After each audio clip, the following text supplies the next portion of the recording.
So, as we were just saying, Daniel, a real game of two halves, that one. Yeah, definitely. I thought the boys' first half was superb. Right attitude, sort of like, I think football is a game of if you put your chance away, you win a game. I think it could have been 6-0 first half.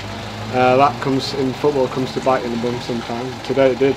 Fair play to the strikers, boys. You know, they've got a lot of spirit, determination, and they deserve to win it in the second half. But if you put away your chances first half, it's a different game. What did you sort of sense something changed in the second half? Their formation, or that they changed? That they suddenly had all the possession? Yeah, not necessarily. I think it's just maybe a lack of experience from our boys when it comes to this sort of. When you're in obviously challenging for titles, experience comes in. We're just probably lacking a little bit of that. You know, like when we're backs against the wall, how do we sit in to defend? With experience that come, there's a lot of young boys that are as well. So the strikers, you know, have had the same side now for probably 2 or 3 years, and they're sort of building. So that's one of them. Really, what do you do? First half, obviously, really impressive from you. Yeah. How do you try and maintain that level for a full night? It's 2 weeks in a row now, obviously. Yeah. It's fallen away towards the end there for you. I think football's a mental game as well, and I think because of last week, maybe in the back of the boys' minds, but it's just so hard in football. You don't score your chances, there's always a chance of a team coming back. I think after they got the first, the tails got up and they played some good stuff second half, and we just sort of lost a bit of our shape. There's a lot of sore bodies out there as well, and I think that's try to sort of maintain the squad when it's so small is also difficult. So. Obviously the title race is now well and truly on. I think the Strikers have overtaken you now. Yeah. You believe the boys have got enough in them to hit back over the next few weeks? Absolutely, yeah. I mean, it's changed over 2 rounds of football. It's changed. You know, like the boys, like I was saying to the boys, it's all well. Character's not tested when you're 10 games without being beaten.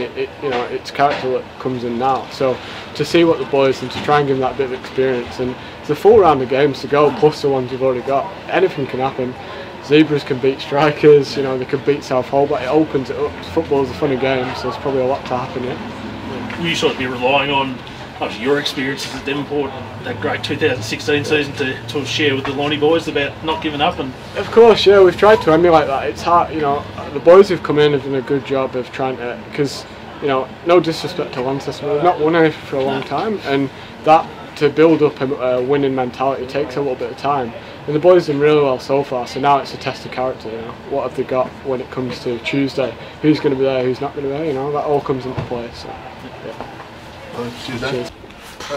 What was the message at half time to turn that one around? Because that was a real game of 2 halves. Yeah, I think we just made a few tactical changes in the second half to really capitalise on moments of the game that we probably were missing from us. We just stuck with our plan really and stay composed. That was it. Was the first half probably as bad as what you've seen all season? Yeah, just lack of concentration really, and poor little individual errors. Yeah. You'd be obviously happy the way they turned things around. Was it a stern voice from you at half time? No, certainly not. Calm? No, very. I think it was my most composed half-time team talk of all year. Really, I think it was how I'm talking to you now is how I spoke to them. Just making sure that you know, emotion doesn't run away from us in this one. Obviously, you stayed calm, but obviously the play it's very much player-driven then, isn't it? The players exactly. realise how bad they were. Yeah. The players are very much. This is their journey, not mine. And this is their opportunity to kind of win something if they want to win it, but they've got to show that kind of commitment to what our process is, and they've stuck to it really well. Now our identity was there to be seen in the second half. The way we played through them was tremendous. Unveiled a new player midway through the second half. Can you tell us a little bit about it? Adriano Creation, right-footed, left-footed, very good player, intelligent player, very good technical player. So he'll be a great addition to us and someone that will just breathe fresh air into us. Obviously, you brought him on for Getty there in the second half. Is where he played there in the second half where he's likely going to stay for the rest of the season, or more up front? I don't think so. He might be more up front. He just gives us. He's so versatile. That's what he gives us, and what we've been lacking a little bit. Yeah. And Getty's injury, obviously. Yeah, we're not sure. We've got to wait for X-rays and tests and whatnot. But hopefully it's okay. Yeah. And the second half performance. In the first half, you concede you were probably lucky to only be 1 down. Yeah, definitely. They hit the barge, and they had a few chances off the set pieces, but it wasn't from, I'd say, play. It wasn't from design, like probably our opportunities. And I'm not trying to be disrespectful. No. It was just what it was. And they're a very good team. We knew that they were going to come flying in the first half. Yeah. So which they did.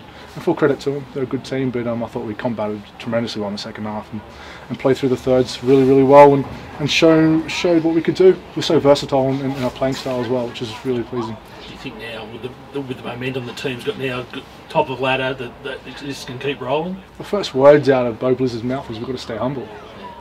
So true, so true. We've achieved nothing, won nothing yet. You know, so we've got a lot of games to be played ahead of us. Yeah. Bo seems like a real leader in your team. Yeah. Is he someone at halftime who had something to say? No, he actually just went out and took my plan in his hands and went out and showed what he can do. He's a tremendous leader, and he's probably if I'm not brutally honest, probably the best midfielder I've seen since I've been here. He's a tremendously intelligent footballer. So I'm really proud of him and proud of all the players. Joel Stone's second half was pretty good as well. Yeah, special, wasn't it? Best second half I've seen Joel perform. He was really good today. Really good. Thanks, fellas. Thank you. Stay warm.